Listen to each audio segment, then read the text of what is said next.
পুংস্তবকের ক্ষেত্রে আমরা যেগুলো দেখতে পাই তার মধ্যে প্রথমেই আছে পুংস্তবকের পুংদণ্ড।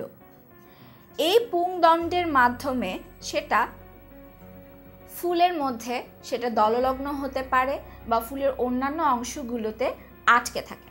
তার ঠিক উপরে যে অংশটা থাকে এটাকে আমরা বলি হচ্ছে পরাগধানী। পরাগধানীর ভেতরেই পুংরেণু উৎপন্ন হয়। পরবর্তীতে যখন পরাগধানীটা ফেটে যায় তখন পুংরেণুগুলো বাতাসে মুক্ত হয়ে যায় এবং পরবর্তীতে সেটা গর্ভমুঞ্জে পতিত হয়। এখন আমরা দেখব হচ্ছে পরাগধানী প্রকারভেদ। পরাগধানী কয় প্রকারের আছে। প্রথমে আমরা যে চিত্রটি দেখতে পাচ্ছি এটা হচ্ছে পাদলগ্ন পরাগধানী। এখন এটাকে পাদলগ্ন কেন বলা হচ্ছে, কারণ পরাগধানীটার ঠিক নিচের অংশটা থেকে পুংদণ্ডটা শুরু হয়েছে, এখানে পুংদণ্ডটা লেগে রয়েছে, এই কারণে এটাকে বলা হয় পাদলগ্ন বা বেজি ফিক্সড।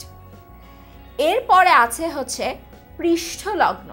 পৃষ্ঠলগ্নের ক্ষেত্রে এই চিত্রটার দিকে খেয়াল করে দেখো, এই যে পরাগধানীটা তার ঠিক মাঝামাঝি অংশ থেকে পুংদণ্ডটা শুরু হয়েছে, পুংদণ্ডটা এতটুকু অংশ জুড়ে আছে, এই কারণে এটাকে বলা হয় হচ্ছে পৃষ্ঠলগ্ন। অর্থাৎ পরাগধানীর পৃষ্ঠের ঠিক মাঝামাঝি অবস্থান থেকে যখন পুংদণ্ডটা উৎপন্ন হয়।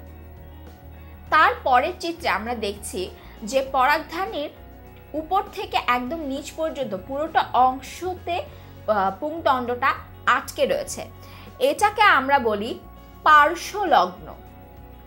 পার্শ্বলগ্নের অর্থ হচ্ছে এই পৃষ্ঠের পুরোটা অংশ জুড়ে পুংদণ্ডটা আটকে থাকবে। এরপরে রয়েছে সর্বমুখ।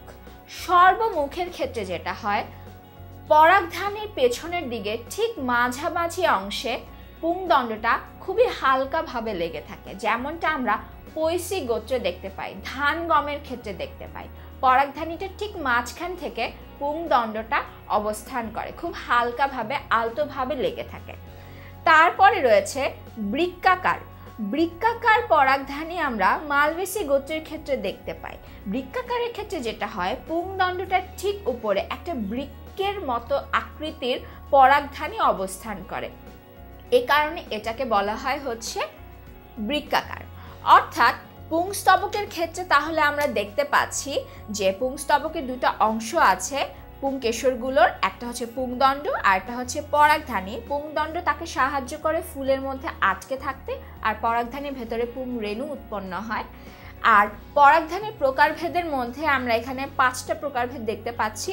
একটা হচ্ছে পাদলগ্ন। পাদলগ্নের ক্ষেত্রে পরাগধানী ঠিক নিচ থেকে পুংদণ্ডটা থাকে। পৃষ্ঠলগ্নের ক্ষেত্রে দেখা যায় পরাগধানী পৃষ্ঠের ঠিক মাঝামাঝি অংশ থেকে থাকে, যেটাকে আমরা বলি হচ্ছে ডরসিফাইড। এরপর হচ্ছে পার্শ্বলগ্ন, যা পৃষ্ঠের পুরোটা অংশতে জুড়ে আটকে থাকে, এটাকে বলি অ্যাডনেট। এরপরে রয়েছে সর্বমুখ, যাকে বলি ভার্সেটাইল।